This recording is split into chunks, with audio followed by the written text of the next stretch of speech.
Assalamualaikum warahmatullahi wabarakatuh. Hello everyone, my name is Hugo, and for today's video, we're back for another presentation, but this time it's about scary stories, because stories are scary stories are scary, and it's fun when you're telling stories at night with your friends. Alright, so without further ado, let's get straight on to the first story. Okay, so the first story is called Ouija Board Knocks Back, from Reddit by the user Excrement Cranium. In high school, my friends and I were messing around with an Ouija board one night. We had done it before and nothing remarkable had ever happened. We usually did it to try and scare each other or our girlfriends. We all thought it was a joke. That night was no one else home except the seven of us, and we were all together around the board. One of the girls there wanted to try it. She had never done it before. This time it was different. The board misspelled some of the words the same way every time. It gave answers that seemed really historically accurate for our town, things we neither knew or cared about. Long story short, the spirit claimed it was a 10-year-old boy who had died on the property in the 1800s and was buried there too in an unmarked grave. My friend's house was on a farm in the edge of town. We were all a little freaked out because the board had never been so detailed and consistent. However, we were still skeptical, and we were all assuming one of us was trying to scare the rest. Finally, my friend asked the spirit to do something to prove he was there with us. It went to yes and it spelled out Knock. Then the planchette stopped moving. We just all stared at it silently, and then there was a rap on the window right next to us. The lights were on outside, and there was absolutely no one out there. We never touched that thing board again. To be honest with you, I don't know if ouija boards really are true or not, because usually in those YouTube videos, people just fake with those ouija boards just to get uh, views. But this is a scary story, so um, it's not about real or not, it's about the experience, right?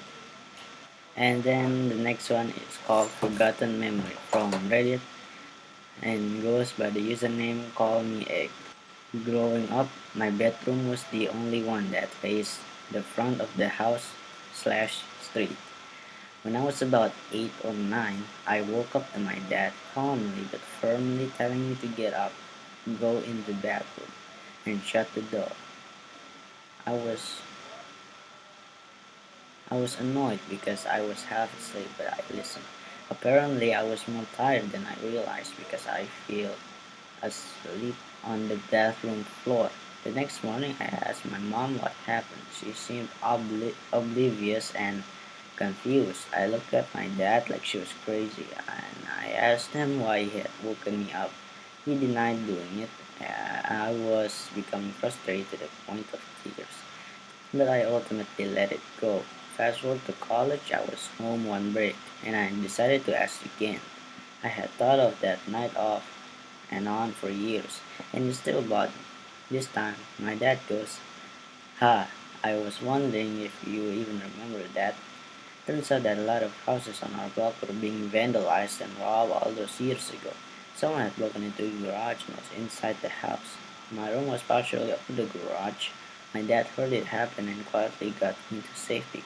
Police were called, the guy ran, he was never caught, however, and my parents didn't want a terrified kid on their hands. So for years they pretended like nothing had ever happened. It wasn't supernatural, but it was unsettling for sure. Yeah, it's very unsettling. You just sleeping, having a really good dream, and then you suddenly you just got robbed. Yeah, that's scary. Okay, and then the next one is Clockwork Orange Style Break-In from Reddit again, by the username Josh Second. Not to me, but to my sister. Her husband and her dad had just had their first child a few months prior. My brother-in-law was working the graveyard shift at his job as my sister stayed home taking care of my nephew. Around 2 a.m., she heard loud knocking on her back door. She went to go check it out and saw a lady banging on the door asking for my sister to let her in.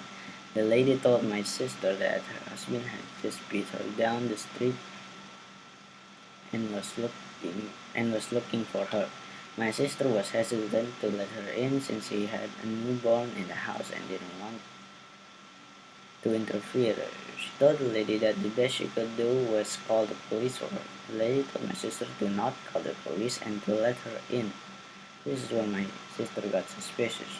She went to get her phone and called 911. When she went back to the door, the lady was gone. The police arrived a few minutes later. They told my sister that the same situation happened a few streets down. Apparently, the couple would do this act to get into people's home. I'm sure this is very common. Having it almost happen to my sister and my nephew just creeps me out. Some real orange clockwork or some real clockwork orange poop. Okay, and for the next story is from HuffPost.com. We got the cell phone. A couple months ago, my friend's cousin, a single mother, bought a new cell phone. After a long day of work, she came home, placed her phone on the counter, and went to watch to and when watched to TV. Her son came to her and asked if he could play with her new phone. She told him not to call anyone or mess with the text messages, and he agreed. Around 11:20, she was drowsy, and she decided to tuck her son in and go to bed. She walked to his room and saw that he wasn't there. She then ran over to her room and found him sleeping on her bed with the phone in his hand. Relieved, she picked her phone back up from his hand to inspect it. Browsing through it, she noticed only minor changes such as new background, banner, etc. But then she opened her saved pictures. She began deleting the pictures he had taken until only one new picture remained. When she first saw it, she was in disbelief. It was her son sleeping on her bed, but the picture was taken by someone else above him. It showed the left half of an elderly woman's face. I'm actually kind of scared, guys. Okay, for the next one we have the Ghost Bro from HuffPost.com. Oh, this is a bit long story. Okay, my house was built in 1904. It is a single-family home, wood frame, setting on a concrete block foundation. I have been living here for about 12 years. Of all the weird things that my siblings and me have seen or heard in this house, this one event is my favorite. This happened to my brother about 10 years ago. My brother and his best friends had stayed a garage band, started a garage band playing mostly Spanish rock, alternative music, but in Spanish. His friends could only get together on Sunday afternoons. They will practice into the early evening and they would usually call it quits by 8 p.m. This was the time I usually showed up and went to bed because I worked the graveyard shift. This happened in the late fall, so the days were getting shorter. They had just finished a long session when the decision to head to someone else's house came about. My brother handed his car keys to see. to his body so they could load up the equipment. Everyone had filled out the basement, but the tricky part that they needed to walk all the way back of the basement, up the back stairs, through the kitchen doorway, down the hall into the living room, and out into the front porch. Everyone was outside, sitting in my brother's truck waiting for him. My brother was walking up the back stairs when he remembered that he had left his pancakes in a to-go container sitting on the speaker in the basement. He made the decision to go back. Now the basement is not clean with full sight lines. There had been proportions made and the boiler and main heating unit are right smack on the middle. So after my brother walks back, he is about to retrieve his food container when out of the container of his eye he sees it. It is a shadowy figure right at his peripheral vision. This feeling of dread and uneasiness watched over my brother. We had been taught that if you are at the presence of a spirit or ghost and you felt a bad vibe, to say a quick prayer or to cuss at it. My brother chose the latter. We basically told it, "Hey, F you, I don't have time for this. Poop." My brother started to walk to the back of the basement and briskly up the stairs, closing doors and turning off lights as he was walking out. The last light switch is on the opposite side of the front door. Luckily, the door was open and the light from the street lamp was flooding the living room with its amber light. My brother said he felt something at his back, but no point did he turn around as he flicked the last switch. The living room went dark, as did the rest of the house. As he stepped out, he pulled the door, closing it behind him. Still holding his food container in one hand, he jogged down the few porch steps. He walked towards the front gate. Our house resides far from the main street, essentially having a large front yard but no rear garage. As he closed the gap between himself and his friend laden truck, he kind smiled, thought it was things over his head. Mad at himself was broken when there was no reason. He climbed into the driver's side of the truck, putting on his seat belts and getting ready to pull out the parking spot directly in front of the house when one of his friends asked, "Hey, wait, about your parking spot directly in front of the house? Wait, hey, wait, what about your brother? Isn't he coming with us?" My brother answered, "What do you mean? He went to work early tonight. He is already gone. Do you see his car anywhere?" The next question they asked, "So then who was walking behind you when you were leaving the house?" Okay, that's really good. That's really good. It's kind of a bit long, but that's really good. That spooked me out a little bit. Okay, and this is the final one. That's the final one. So the final one is the shadow. Again from HuffPost.com. I didn't know that's what it's called until much later. I was living in a house in Laguna Beach that had been there since 1920s. In its history, it had been a speakeasy, a brothel, and a house for smuggling illegal immigrants. One day, my new wife and I were having an argument. I can't recall what it was about. She walked down the block to get a cup of coffee and cool off, and I was alone in the house. The way the place was built was incredibly haphazard. There was a bedroom and a living room on one side, then a bathroom with two entrances. On the other side of the bathroom was a hallway that had windows on one side and two bedrooms on the other. My bedroom, I could look across the hall into the bathroom. Then through the through the bathroom and down the other hall, I was standing at my dresser. and I just noticed movement out in the corner of my eye and looked down there.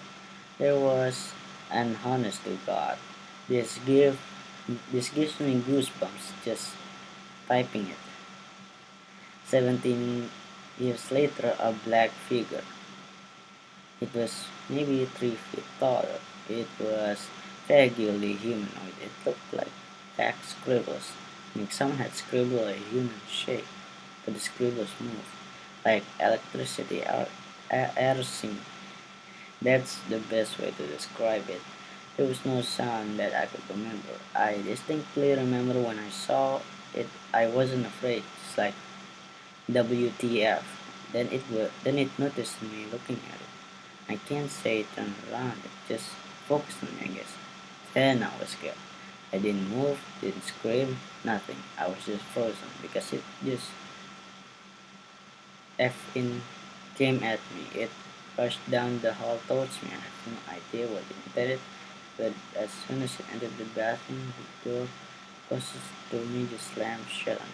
I screamed and yelled for my wife. She wasn't home. I went the F outside into the daylight and didn't go back in until she got home about 10 minutes later. I don't believe in ghosts. I don't believe I saw something supernatural. And I know I saw something, and I don't know what it was. Okay, when he typed that he got goosebumps just by typing it, I got goosebumps by reading it. So that's pretty scary. Um, okay, well that's it for the slide, the presentation. I mean the presentation. Thank you so much for watching. Make sure you subscribe and like. And I also have Instagram account if you want to check it out. I usually post edits from with Photoshop. Well, anyways, that's it for today's video. I hope you all enjoyed. Thank you so much for actually waiting like 20 minutes to finally arrive here, or maybe you just skipped all of everything I said. Anyway, let's just say wassalamualaikum warahmatullahi wabarakatuh.